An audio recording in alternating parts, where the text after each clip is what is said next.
And this evening, we are extremely pleased to hold this event to bring the truth forward. Specifically, this evening is devoted to the press, and there are a number of you here. And I do want to thank all of the people who have attended from who are non-press, the people who are interested in this concept and this whole idea. And we do thank you for your support. The main purpose of this evening is to speak to the press. And we're doing that because it's really the only way to get the information out. I spent about 30 years as an elementary school principal here in the city of Toronto. And at that time, I was responsible for getting one time between 300 to 900 children and a community of several thousand. And I never ever said to any one of those parents or children that I can guarantee anything. But tonight, I guarantee you, and I can say that I will guarantee you that this evening and the information that you're about to hear will be the most staggering information you've ever heard in your life. And I mean that sincerely, and I'm speaking specifically to the press right now.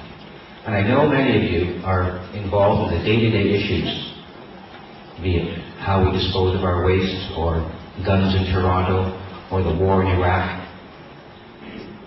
The bold statement that I have to make to you is every single issue, doesn't matter what it is, pales in comparison to what you're about to hear tonight.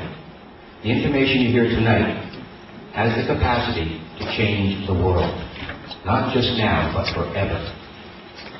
And if you have the acuity to follow the information over the long term, not just covering a story for this evening, for tomorrow's news, or a story down the road in a magazine or a newspaper. That's great, that's a super effort, but we need sustained components. We talked about to engage the media in a constant, sustained, comprehensive dialogue. I'll get into that in a minute about this issue. That we are being visited by extraterrestrial life forms. They've been around for a long, long time. And a famous Canadian writer said at one time in a book called Developing Canadian Community, he said, you cannot describe all situations that are going on all at once. It's physically impossible. We don't have that capacity as human beings to capture everything that's going on all at once, or to speak about everything that's going on at once.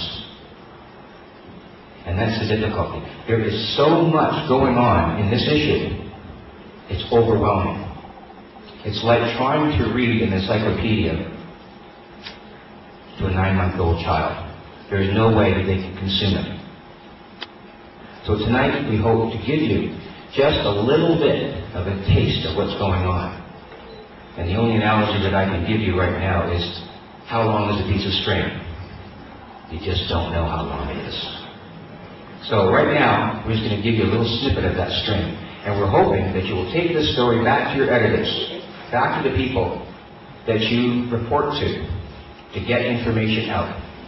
And based on what you hear this evening, and I know it will be incredible, I know it will be mind-boggling, but you have to consider it as the truth. So I've been involved in this issue for over 25 years, and you're going to hear from two individuals who've been involved that long and even more.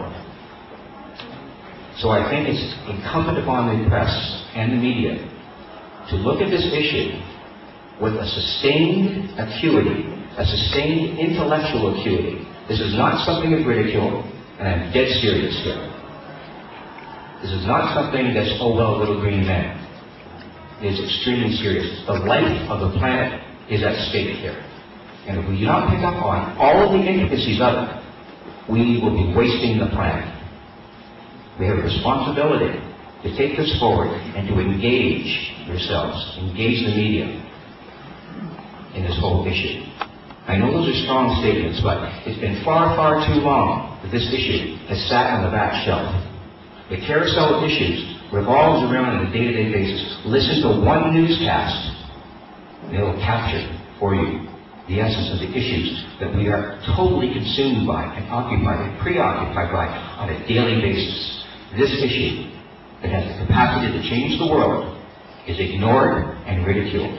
And it's up to the press to look at the information, study it and examine it in a sustained, comprehensive way so that we can bring it forward. And that's the essence of this evening.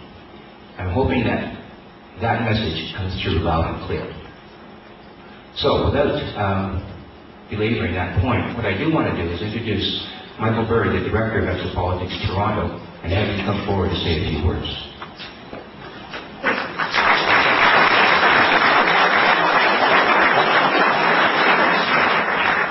Thank you, Victor. Victor's a much better speaker than I. Please bear with me. The first time I heard the word exopolitics was in the fall of 2003. Stephen Bassett was planning and promoting X-Conference 1, the first annual Exopolitics Expo held in Washington, D.C. in April 2004. Victor and I attended that conference along with a handful of others from Toronto and Southern Ontario. Stephen Greer was one of the speakers. Wikipedia, the free web encyclopedia, has the following to say about the word. At present, a definition for exopolitics is not listed in any standard dictionary, but listings have been created in Wikidictionary and the Merriam-Webster Open Dictionary. It offers the following as a definition. Exopolitics is the emerging field of study of the implications of possible contact between human and extraterrestrial civilizations. Critical questions include what, if any, political framework might be established between human beings and extraterrestrials, and the process by which world governments would inform their citizens of an extraterrestrial presence, should one be identified. And also a brief history of the word. The use of the term exopolitics in a formulated approach began with the work of Alfred Labremont Weber in 2000, with the publishing of his book, Exopolitics, Politics, Government, and Law in the Universe. The field was further expanded by Dr. Michael Salla with the publishing of Exopolitics, Political Implications of the Extraterrestrial Presence in 2004. In April 2004 and 5, the first two conferences centered on exopolitical issues were held near Washington, D.C., titled the X Conferences 1 and 2. They were the productions of Paradigm Research Group, Stephen Bassett.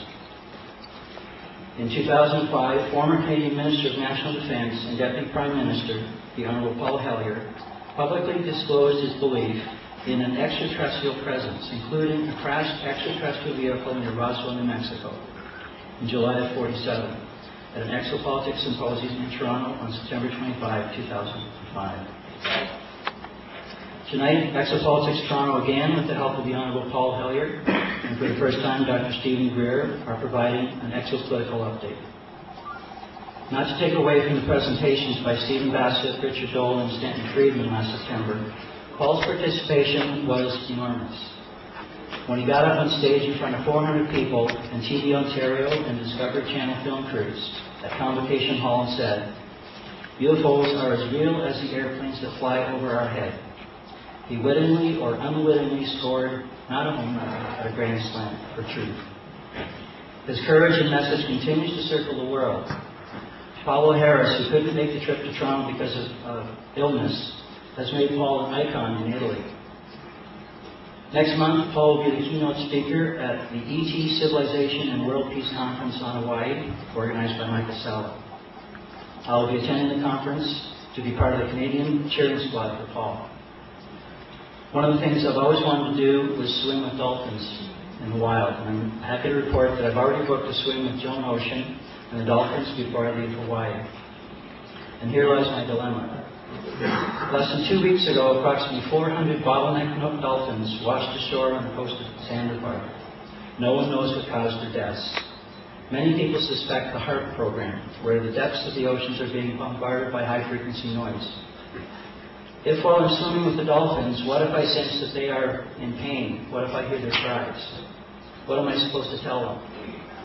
That our human species have become so self-enamored with material things that the rights of other species that share this planet do not matter? Some days I think we humans are nothing but frauds.